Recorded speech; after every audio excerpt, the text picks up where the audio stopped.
जी हाँ, बुजुर्गों के लिए जो घर हैं, जिसे आप सीनियर लिविंग भी कह सकते हैं, इस वक्त भारत में ये ट्रेंड धीरे धीरे जोर पकड़ रहा है।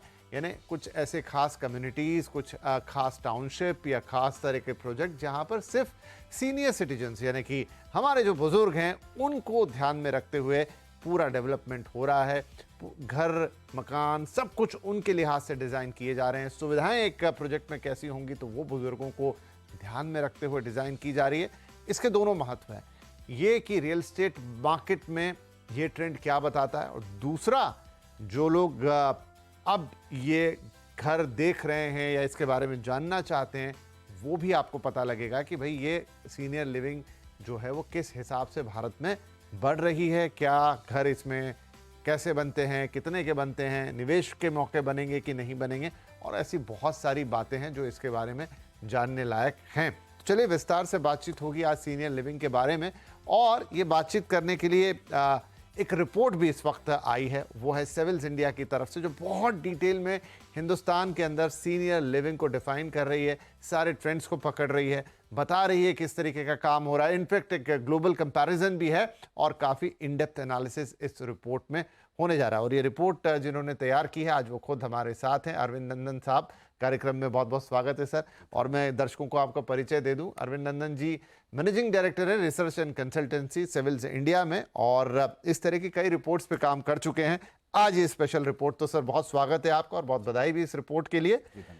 तो पहला सवाल मेरे मन में आता है अरविंद जी, वो ये कि भारत जैसे देश के अंदर, क्योंकि एक जो हमारा सांस्कृतिक ताना बाना है, या किसी भी दर्शक के मन में, सुनने वाले के मन में यही पहला सवाल आएगा कि हमें अलग से एक सीनियर लिविंग की ज़रूरत क्यों है, क्योंकि हमारे यहाँ तो परंपरा ऐसी है कि हम सब साथ में रहते हैं। जब माता पिता की एक उम्र हो जाती है तो बच्चों के साथ रहते हैं, उन्हें उनकी देखभाल करनी पड़ती है। अब ये जो अलग से सीनियर लिविंग का कॉन्सेप्ट आ रहा है, भारत में ये कितना रेलेवेंट है?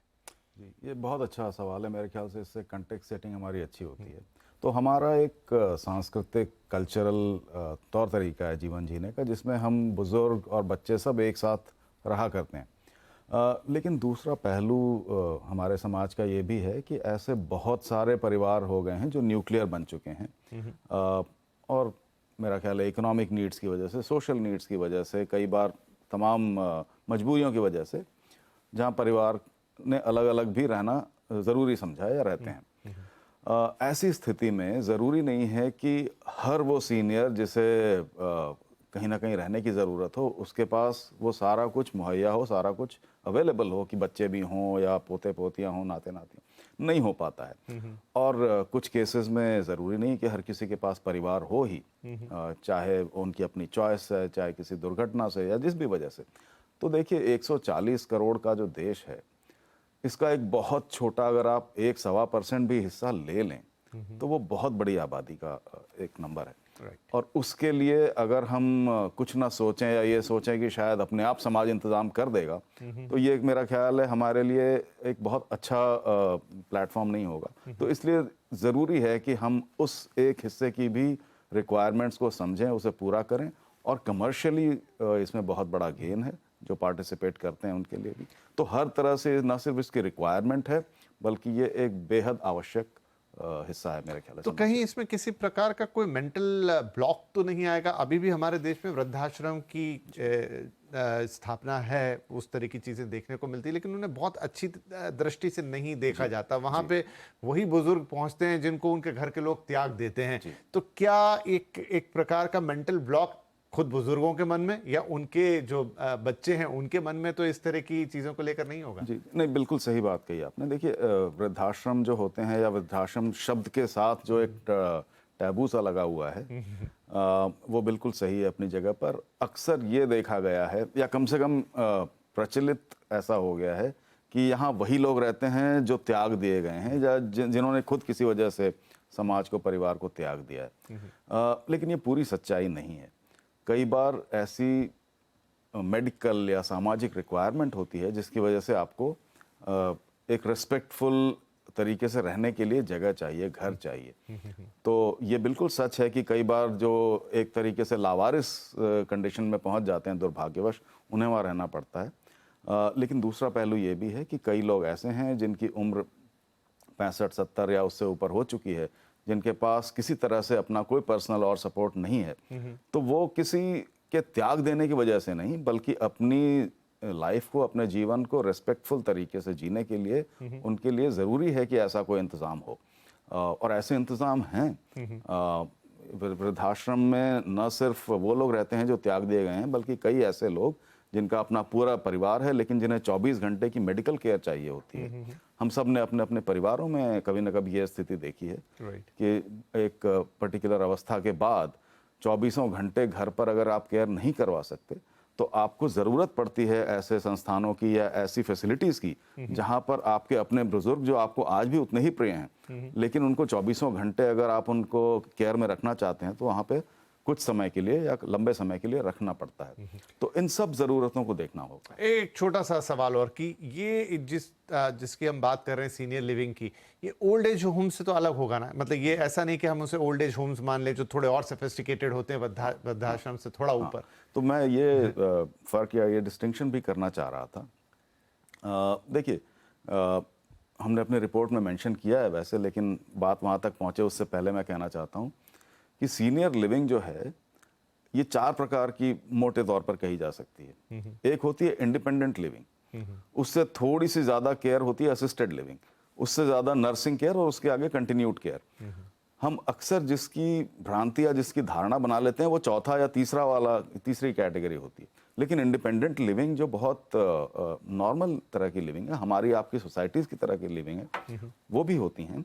और वहाँ पर वो लोग रह सकते हैं या रहते हैं जो पूरी तरीके से फिजिकली, इकोनॉमिकली, मेंटली इंडिपेंडेंट हैं। वो आज भी उतने ही एक्टिव हैं जितना वो पहले कभी होते थे।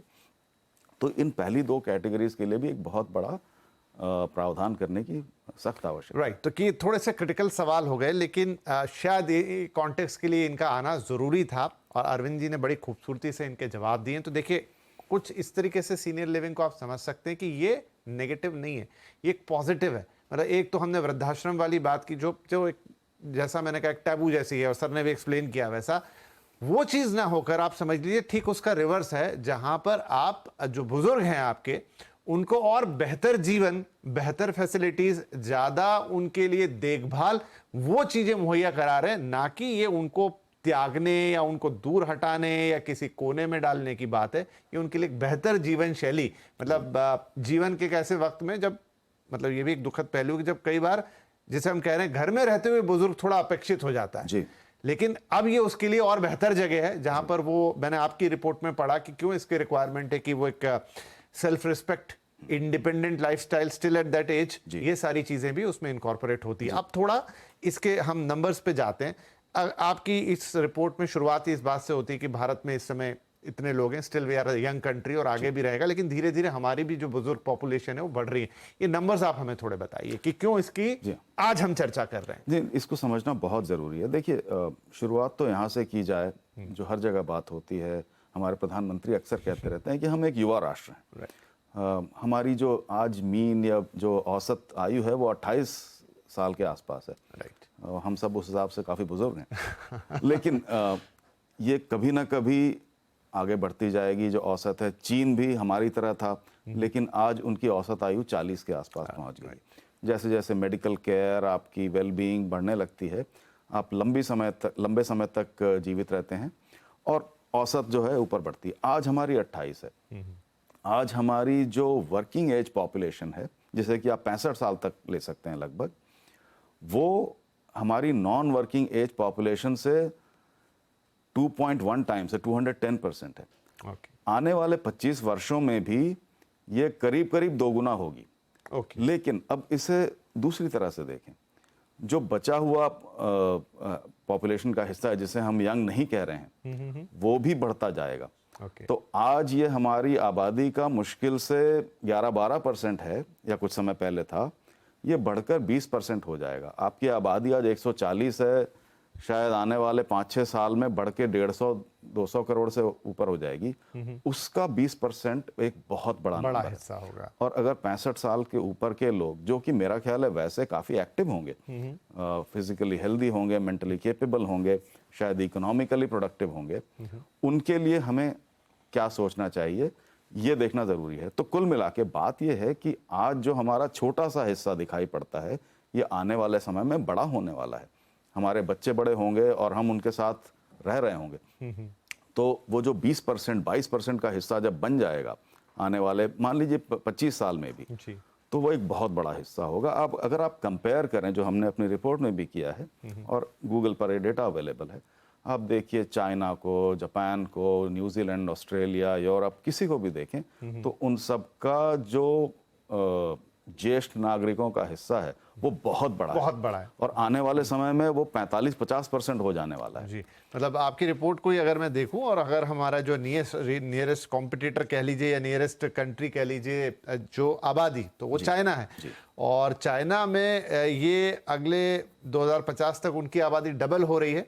मतलब जिनकी उम्र 60 से ऊपर है, हम भी 20% पर पहुंच जाएंगे, जो कि आपने कहा कि एक बड़ा नंबर होगा। अगर हमारी आबादी 200 करोड़ हो गई तो 40 करोड़ लोग ऐसे होंगे जो बुजुर्ग होंगे या 60 या 65 की उम्र से ऊपर जाएंगे। तो डेफिनेटली उनके लिए सोचना जरूरी है।